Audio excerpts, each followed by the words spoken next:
Hello, it's Laura on my own in the studio. And it's Paddy in Harrogate. And it's Henry at home. What a lovely duet you are. So, as people head off into their non-holiday holiday, the recess, to use the technical term, shall we today have a bit of a report card sort of situation? As B minus must do better, A minus marvellous promise. What do you reckon? Yes, a school report card. And I have a feeling I'm with two A students and that my B in A-level maths won't compete. But yes, I mean, you've had just about everyone on your sofa. You must have got a bigger sofa.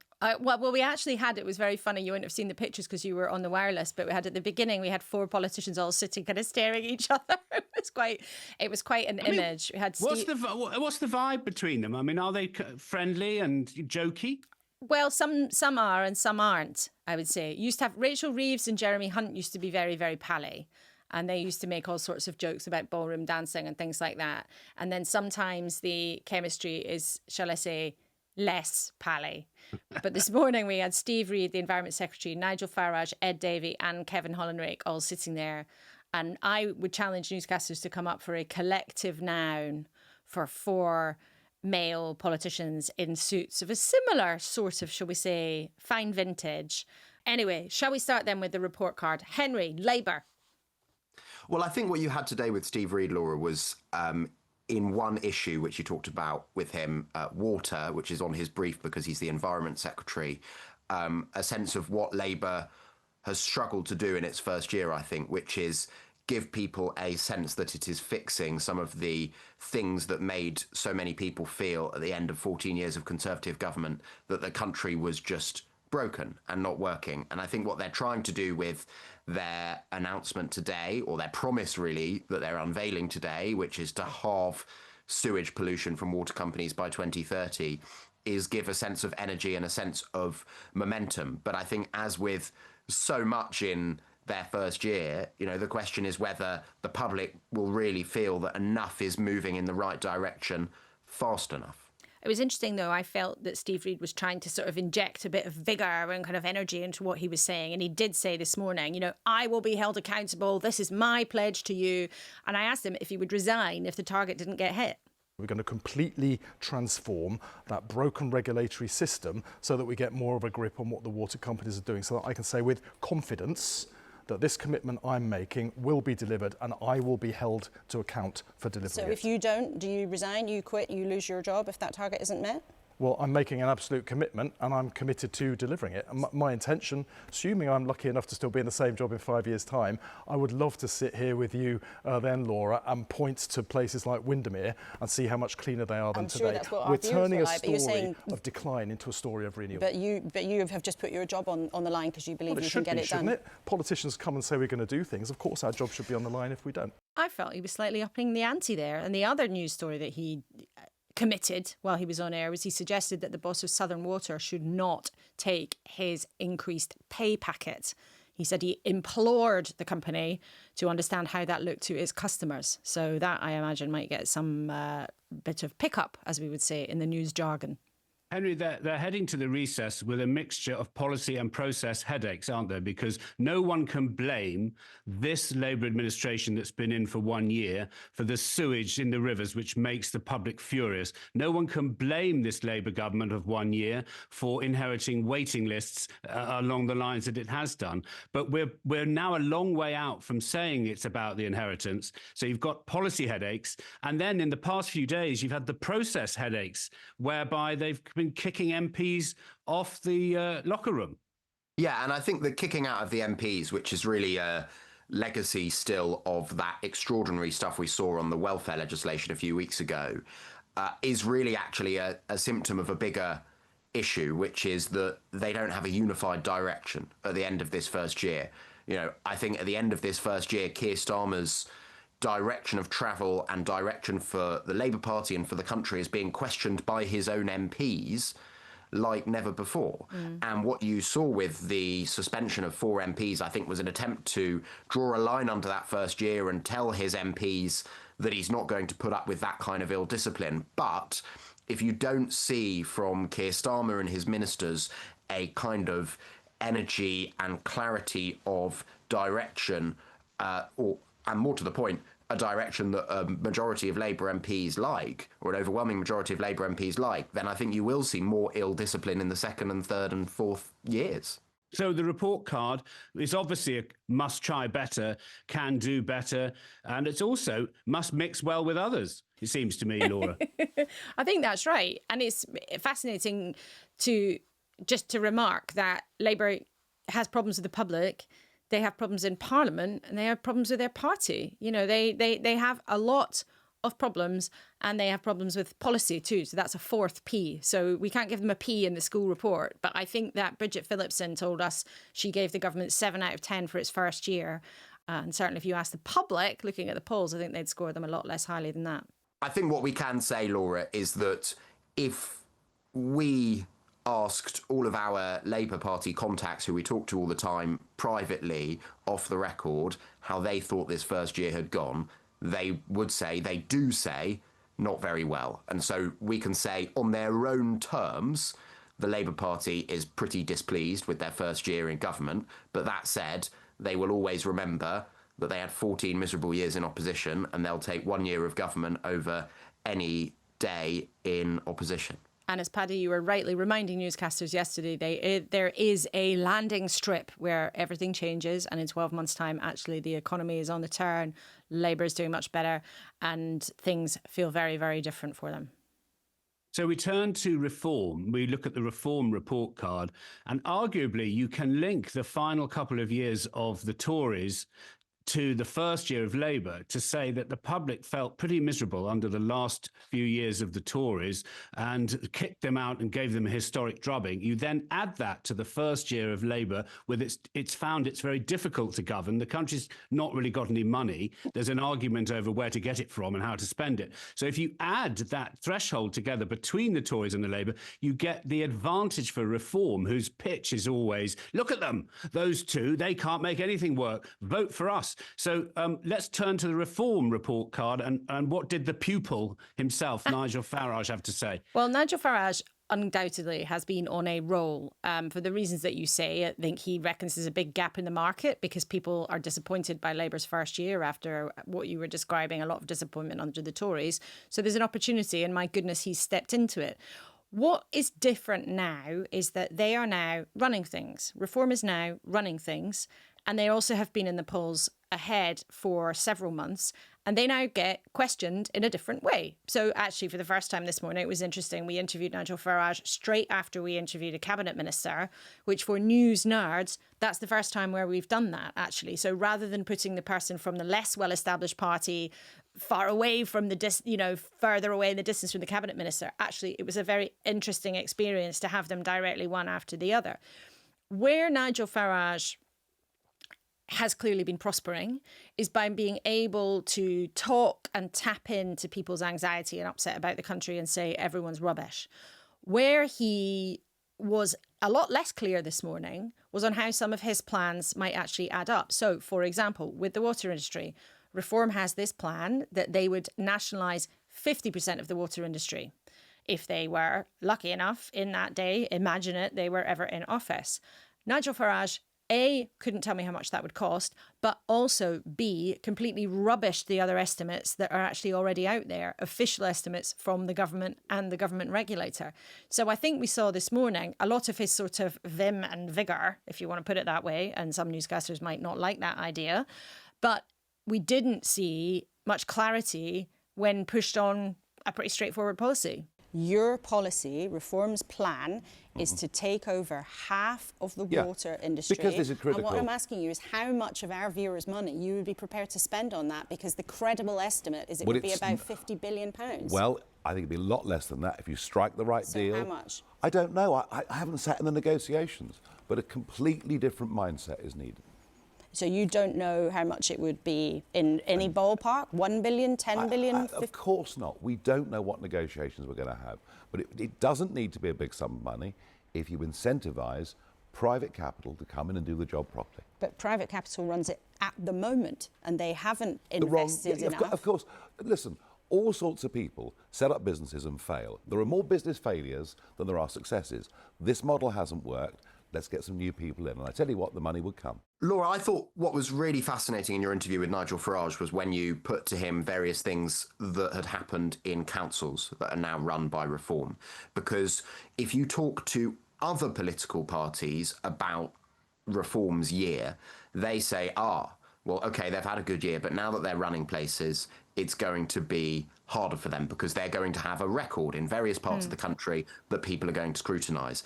And Nigel Farage tried to bat a lot of that away and say, look, I don't know. I'm the national leader. I don't know what's happened there. You know, you asked him about one particular mayor's pay rise. He said, I just don't know. I just don't know. And he kept saying that.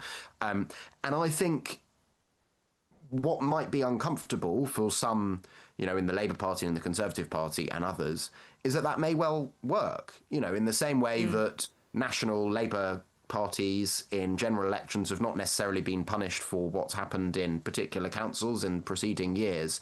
You know, I think a lot of MPs in rival political parties are sort of consoling themselves with the idea that Reform might make a hash of running particular councils and therefore fade away at the national level. Obviously, Nigel Farage is determined for that not to happen, and I think it was quite interesting the tactic he took in response to that kind of questioning today. It was interesting. In terms of the report card, you can get their MPs into a London taxi, all of them, and that's a reflection, say, many people who are not even politically minded of the maths of our voting system. So they may very well have support, but it's not translated into many seats. And even the people in that taxi have been bickering. So if we are doing a report card, they need to mix well with others. They need to mix better with others. And also they need to do some exam preparation for questions from Laura Koonsberg and from others around our journalistic community, because Dame Andrea Jenkins was asked a straight up and downer, which is, you know, might be on the geography A level. Do you believe in climate change? To which she said no. So these are interesting fault lines, aren't they? They're really interesting fault lines. And we asked that same question then to Nigel Farage, who said, well, I do believe in it, but I question whether or not it should be the reason to do all sorts of things to industry and to invest in green energy and all those kinds of things. But it was, shall I say, something of a process getting him to a point where he would actually say, yes, I do believe in climate change. And the point before people are screaming at this is not to make a silly sort of journalistic trick. It's that a senior member of Reform this week said, I don't believe in that.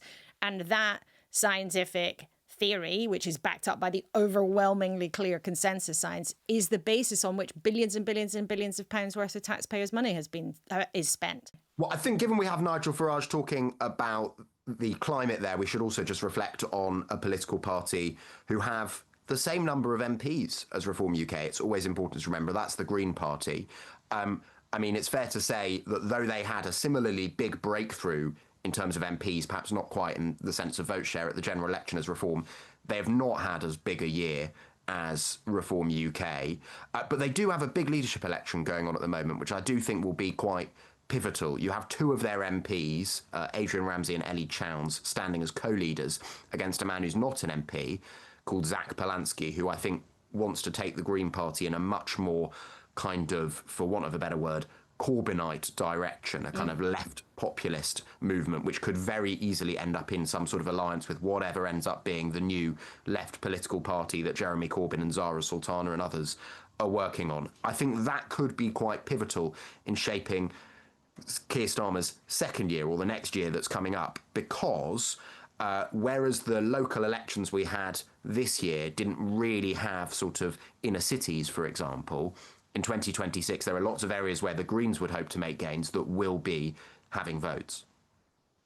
So do we say on the report card they've got points for improvement, but must try harder? It's sort of like it's a fight for them in the system, because you're going to get a new party on the left, albeit born in chaotic circumstances, which might be Jeremy Corbyn. We don't know.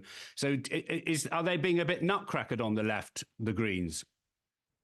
Yeah, a little bit. And I think it just depends whether they embrace what else comes on the left or whether they actually try to fight against it. I think it will be a pivotal year for them coming up, but I think this year, hasn't really necessarily answered any of the big strategic questions that definitely do face them, even if, the fact that they have 4 MPs in Parliament would have been unheard of not so long ago at all.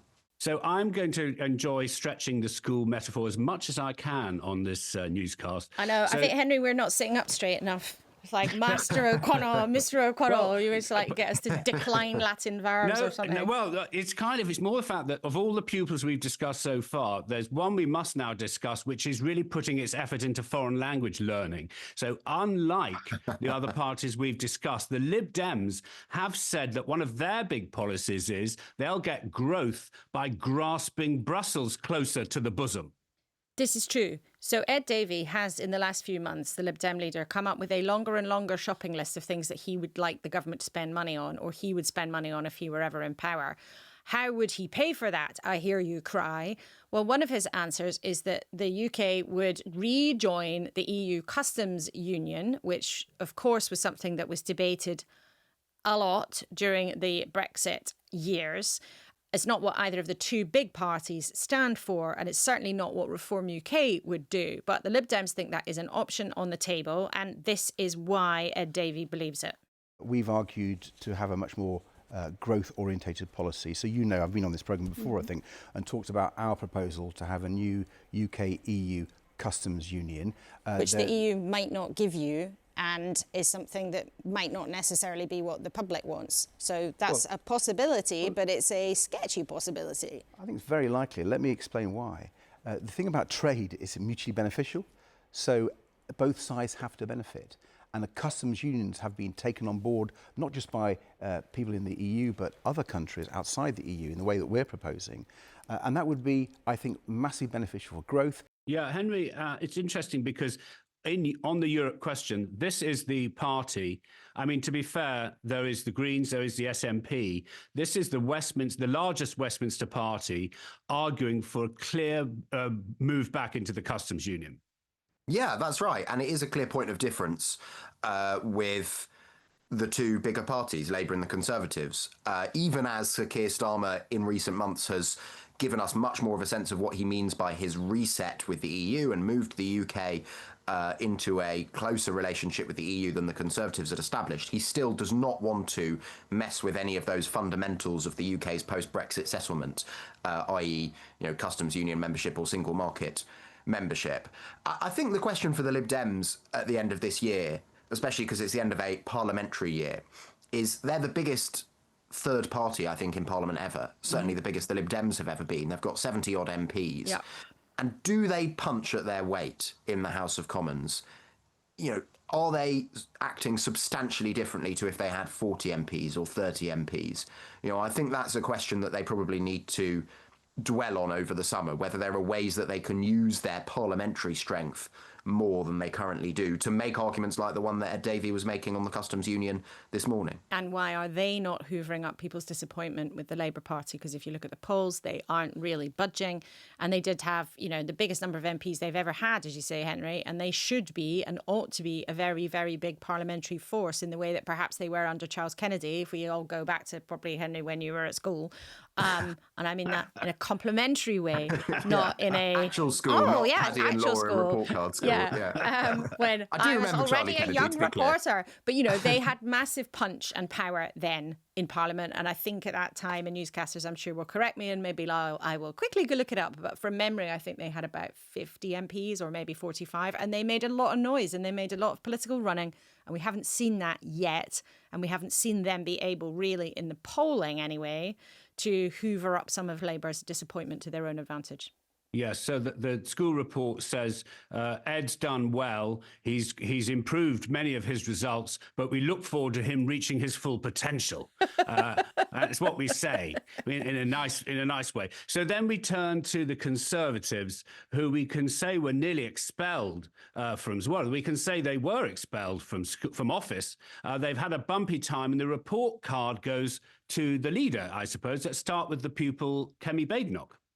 So it's an interesting thing. If you talk to Tories in the last couple of weeks, Henry, I don't know if you've detected this.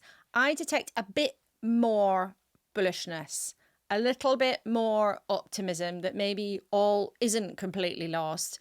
Maybe Kemi Badenoch is not near as damn it going to be on her way at some point long before the next general election. You get more of a sort of ginger, a bit more spice and excitement around the Tories, even though if you look at the polling, they ought not to be feeling that.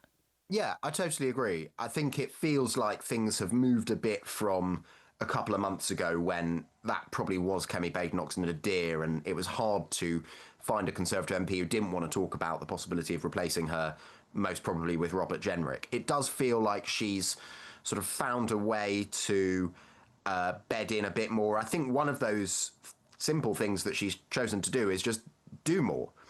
So there's been a few sort of big occasions in the House of Commons where you would ordinarily expect the Shadow Home Secretary or the Shadow whatever it may be to reply to their government counterpart, and Kemi Badenoch has done to do it instead. So she sort of stamped her authority over the Conservative Party in that way. They're starting to announce a bit more policy, a bit ahead of the original schedule that she set out. And I think that's the question going forwards now, is whether come the summer or after the summer, there's more that Kemi Badenoch can say to give the public a sense of what this new iteration of the Conservative Party actually wants to do. Because I think we're often talking on Newscast about the difference between policy and process. And Laura, you're always reminding me that the voters want to talk about health waiting lists, about the cost of living, about the inflation rate, about the mortgages, the interest rates. And we sometimes get obsessed with process. So I just want to be a little bit obsessed with process because you two are seasoned Westminster watchers. One of the things I think our system in Parliament does is it makes it much more straightforward for the opposition to know what its job is when the government's in trouble. It's very much easier when they're expelling their MPs and then they're in a pickle and their chancellor's in tears. It's very much easier to know in a knockabout system what your job is. And I wonder if that's what you've seen. You've seen just as the Labour sort of PR image has suffered, Kemi Badenoch and her Tory image has improved in Parliament because that's sort of built into the system. Yeah, I think that's definitely part of it, Paddy. And actually, you know, I know that a lot of people, probably rightly, think that Prime Minister's questions is a very old spectacle, and the way that MPs behave at it is very strange. But I think Kemi Badenoch has had a good few weeks, certainly compared to how her performances were at the dispatch box before then. And that has energised Conservative MPs because that's the main way they see her. They sit behind her that week and they want her to sort of land some blows on Keir Starmer. And perhaps because of what you say, Paddy, because the government has been in particular visible, vivid trouble, that has enabled her to do so. I think also just that she and her team have got, in the same way that we've seen the government do it, they've got a bit more into the rhythm of doing the job. You know, the shock of suddenly being in opposition. They knew they were going to lose the election, but they didn't know what it was going to feel like. They didn't know what it was going to be like to have so few colleagues. They didn't know what it was going to be like to lose a lot of experience. She didn't know what it was going to be like to be leader of the opposition, where basically a huge part of the job description is having to be on telly and on the radio a lot of the time, because that's how you get heard. Because, you know, newsflash, most people don't watch Prime Minister's questions. Although, Henry, I completely agree with you.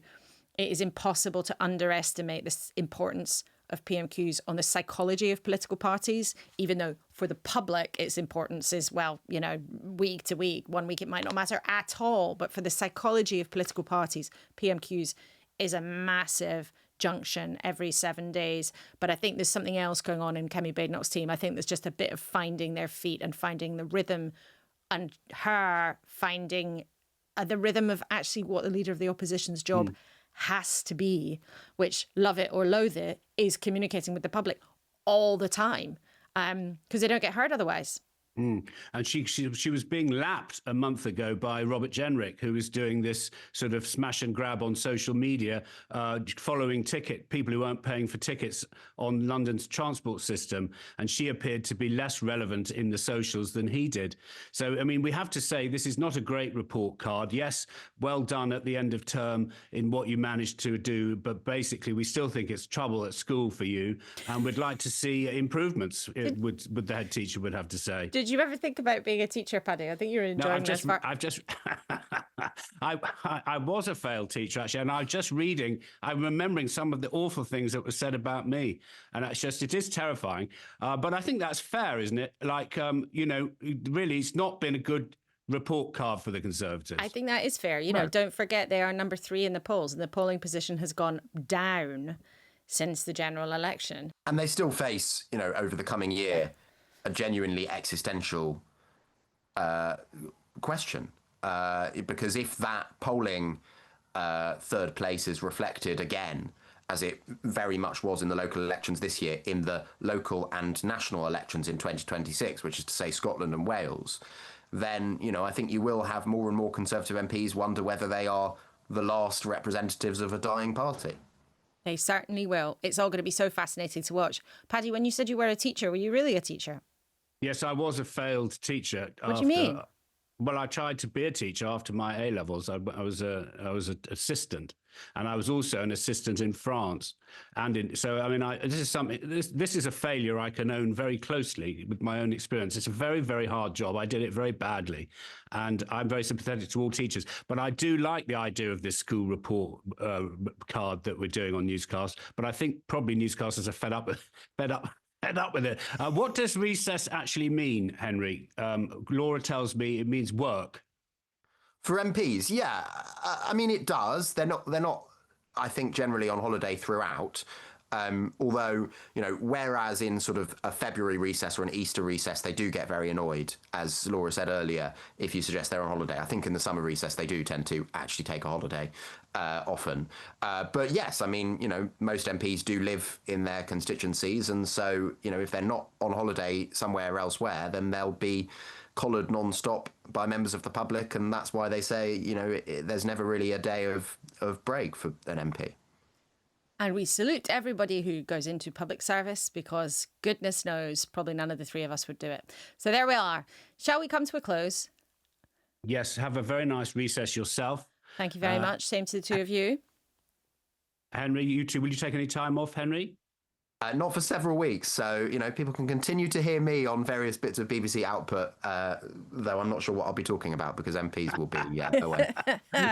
Thanks very much, Laura. Have a lovely time. Thank you. We'll all meet again in September. For now, thanks for watching and listening. Goodbye. Goodbye. Goodbye.